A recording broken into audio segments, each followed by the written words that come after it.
할렐루야. 네. 오늘 고린도전서 4장 9절부터 21절까지 복음에 합당한 삶이라는 제목으로 하나님의 말씀을 나눌 때 함께 은혜 받는 시간이 되시기를 바랍니다.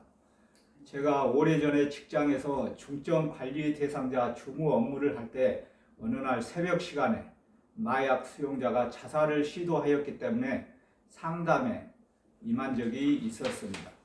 그 수용자는 지방에 부모님과 남동생이 한 명 있었는데 아버지는 병원에 입원해 계시고 남동생은 행방불명되어 어머니 혼자 집에서 심한 당뇨병과 씨름하고 있는 것에 대하여 큰 소리로 엉엉 울면서 부모님의 안위를 걱정하고 있었습니다.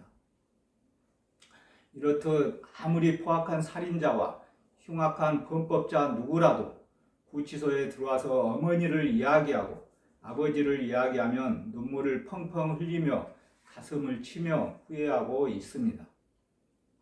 구치소에 들어온 이유는 성명불상의 친구가 마약을 구해달라고 해서 안 된다고 여러 번 거절하였는데 끝까지 요구하여 어쩔 수 없이 구해주었지만 조사 과정에서 그 친구는 풀려나고 자기 자신만 구속된 것에 대하여 심한 배신감과 억울함을 토로하였습니다. 이와 같이 부모님을 꼭 모셔야 한다는 강박관념과 교도소에서 출소하여 약 4개월 만에 다시 구치소에 들어온 것에 대하여 못난 자아를 비관하였으며 더구나 그 친구에 대한 배신감과 억울함이 겹쳐서 심한 자책감이 작용하여 하나뿐인 생명을 끊음으로 괴로움을 잊으려고 새벽 시간에 자살을 시도하였다고 하였습니다.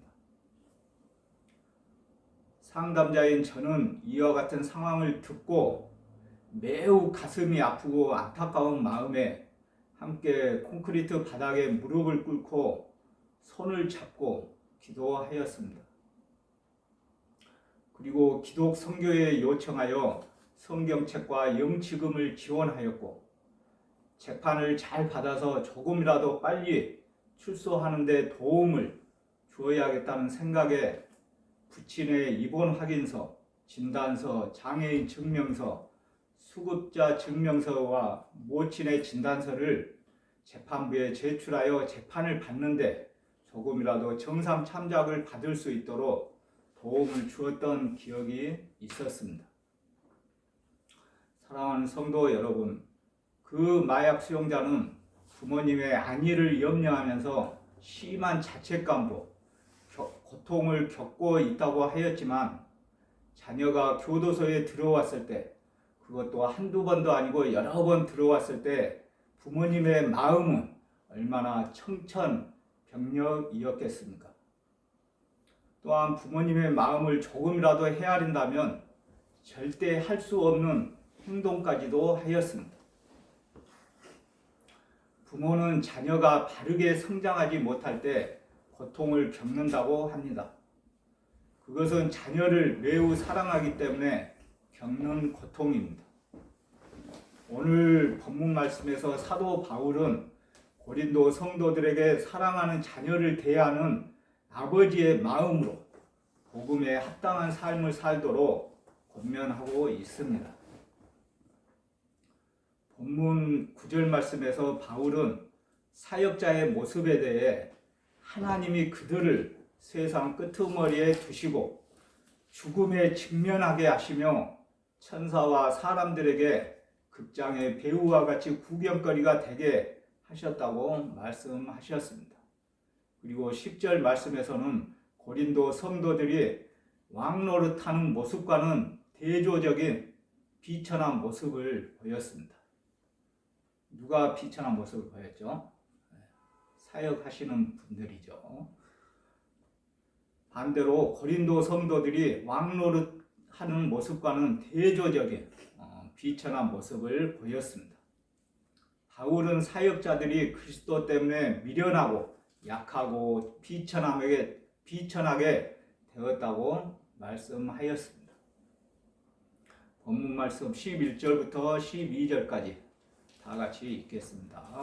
본문 말씀 11절부터 12절까지 다 같이 읽겠습니다.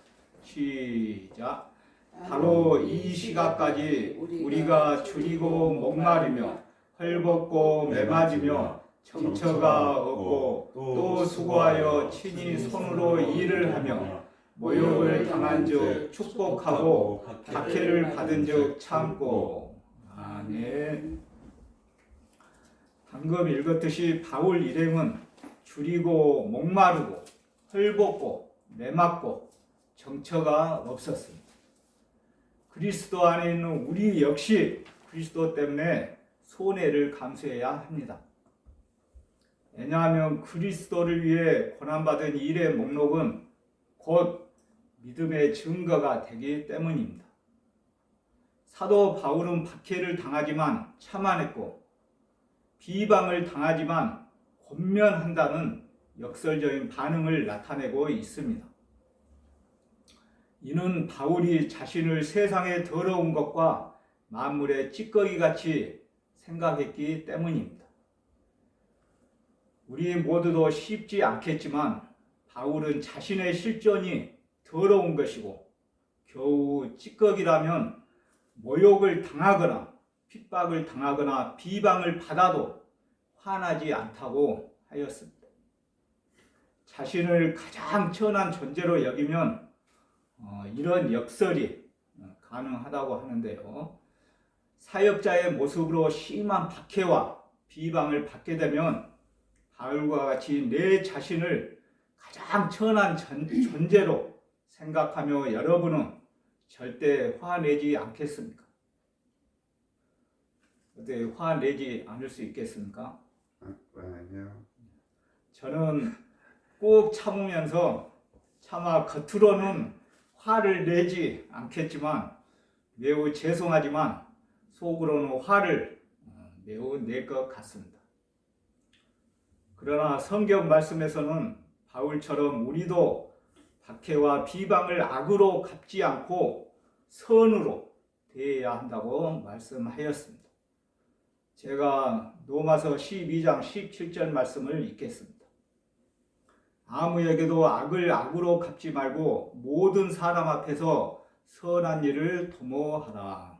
아멘. 이와 같이 우리도 쉽지 않겠지만 박해와 비방을 악으로 갚지 않고 선으로 대해야 합니다. 왜냐하면 주님이 십자가를 통해 그 모범을 보여주셨기 때문입니다. 사랑하는 동역자 여러분, 본문 14절 말씀에서 바울은 사랑하는 자녀에게 권면하는 것 같이 이 편지를 기록한다고 말씀하였습니다. 그리고 15절 말씀에서는 바울이 그렇게 권면한 이유는 그가 스승이 아니라 그들을 복음 안에서 낳은 아버지이기 때문이라고 말씀하였습니다. 본문 15절 말씀을 다 같이 읽겠습니다. 본문 15절 말씀을 다 같이 읽겠습니다. 시작. 그리스도 안에서 일만 스승이 있으되 아버지는 많지 아니하니 그리스도 예수 안에서 내가 복음으로써 너희를 낳았습니다. 아멘. 스승은 많이 있지만 아버지는 그만큼 많지 않다는 말씀이죠. 이와 같이 바울은 스승이 아닌 아버지의 마음으로 권면했고 예수 그리스도 안에서 복음을 전함으로 그들과 생명의 관계를 이루었다고 하였습니다. 오늘이 5월 15일 스승의 날입니다. 5월 15일 스승의 날이지만 15절 말씀에서는 스승과 제자의 관계를 넘어섰다고 말씀하였습니다. 그리스도 예수 안에서 내가 복음으로써 너희를 낳았음이라고 하면서 스승과 제자의 관계가 아니라 더 뛰어넘어서 생명의 관계, 아버지와의 관계라고 말씀하였습니다.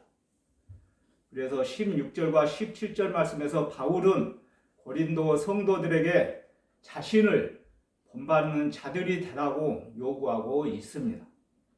그리고 바울은 이를 실현하기 위해 디모데를 파송하였다고 하였습니다. 이와 같이 디모데는 바울에게 사랑받는 신실한 아들이었고 그들은 주 안에서 영적 자녀들이 자신을 본받기를 바랄 뿐 아니라 자신에게 충실히 양육받은 또 다른 지도자를 통해서도 성도들에게 도움을 주라고 명령하였습니다. 따라서 가르침을 받는 성도들은 그의 권면을 들어야 하겠습니다. 그리고 본문 말씀 18절과 19절 말씀에서 바울은 자신이 직접 고린도 교회를 방문할 가능성을 일러주고 있으며 이는 자신의 방문 가능성을 인정하지 않는 교만하고 기고만장한 이들이 있었기 때문입니다. 바울의 방문은 주님의 뜻에 달려있기 때문에 시간이나 경비가 문제가 되지 않았습니다. 본문 말씀 20절부터 21절까지 다 같이 읽겠습니다. 본문 말씀 20절부터 21절까지 다 같이 읽겠습니다. 시작. 하나님의 나라는 말에 있지 아니하고 오직 능력에 있습니다. 너희가 무엇을 원하느냐? 내가 매를 가지고 너희에게 나아가랴. 사랑과 온유한 마음으로 나아가랴. 아멘. 이와 같이 바울은 교만한 자들이 정작 무엇을 할 수 있는지 그 효력을 확인하려 하였습니다. 하나님의 나라는 말에 있지 않고 능력에 있기 때문입니다. 바울은 분쟁을 계속 일삼는다면 그들에게 징계의 매를 가지고 갈 것이며 뉘우치고 화합하면 사랑과 온유함으로 그들을 대할 것이라고 말씀하였습니다. 이는 일종의 최후 통첩이라고 할 수 있습니다. 마지막 경고라고 말씀을 할 수 있습니다. 말만 그럴듯하고 그에 따른 능력이 없으면 하나님의 나라는 임하지 않기 때문입니다. 그러므로 징계를 받더라도 말씀에 상응하는 삶을 우리 모두는 살아야 합니다. 사랑하는 동역자 여러분, 말씀을 정리하겠습니다.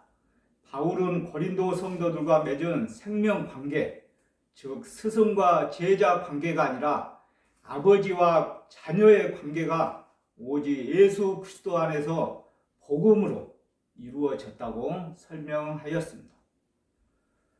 그리고 그들에 대한 자신의 애정을 표현하였습니다. 바울이 이러한 생명 관계로 고린도 성도들과 맺어졌기 때문에 그는 자신을 본받으라고 자신 있게 이야기할 수 있었습니다. 아울러 그가 고린도를 방문할 때 필요하다면 매를 가지고 그들을 책망할 것이라고 경고하였습니다. 그러나 궁극적으로 바울이 중요하게 생각한 것은 고린도 성도들 가운데 있어야 하는 하나님의 임재에 걸맞은 참된 영적 능력의 임재라는 것입니다. 하나님의 임재에 걸맞은 참된 영적 능력의 임재라는 것입니다. 이 능력은 고린도 성도들이 추구했던 세상의 왕권과 완전히 대비되는 것입니다.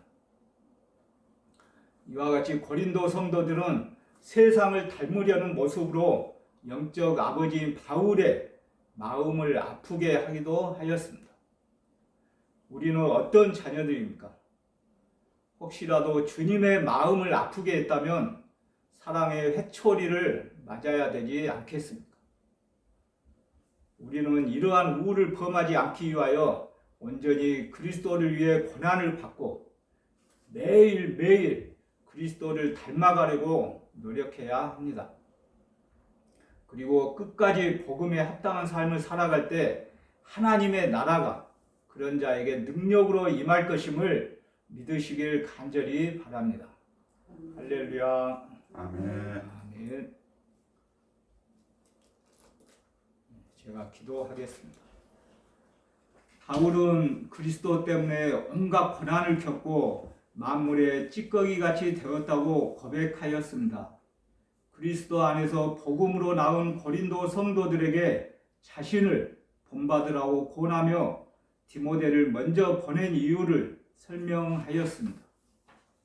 그리고 자신이 그들에게 갈 때 매를 가지고 갈지 사랑과 온유한 마음으로 갈지 물었습니다. 우리 모두도 사도 바울처럼 스승이 아닌 영적 아버지의 마음을 가지고 믿음의 본을 보여 믿음의 제자들을 잘 키워낼 수 있도록 도와주시옵소서. 몸된 교회 교정 선교 교회와 전국 교정기관에 갇혀있는 형제 자매들과 그들을 돌아보고 있는 교도관 그리고 이 나라와 민족 세계 열방 모두가 사랑하는 자녀를 대하는 아버지의 마음으로 복음에 합당한 삶을 살아갈 수 있도록 도와주시옵소서. 서울 동부지소를 비롯하여 전국 교정기관이 코로나19로 인하여 지금까지 매우 어려운 시간을 보내고 있습니다. 그러나 하나님의 은혜로 다시금 일상으로 회복하는 역사를 허락하여 주시니 매우 감사드립니다. 앞으로도 소장님을 비롯하여 모든 직원들과 갇혀있는 형제 자매들 모두가 영육간의 강건함을 회복하여 다시금 사도 바울처럼 믿음의 본을 보일 수 있도록 도와주시옵소서. 저희 직원 중에 환우로 고통받는 직원이 있습니다.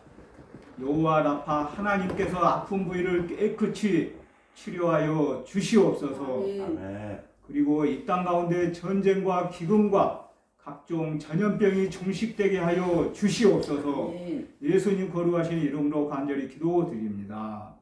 아멘.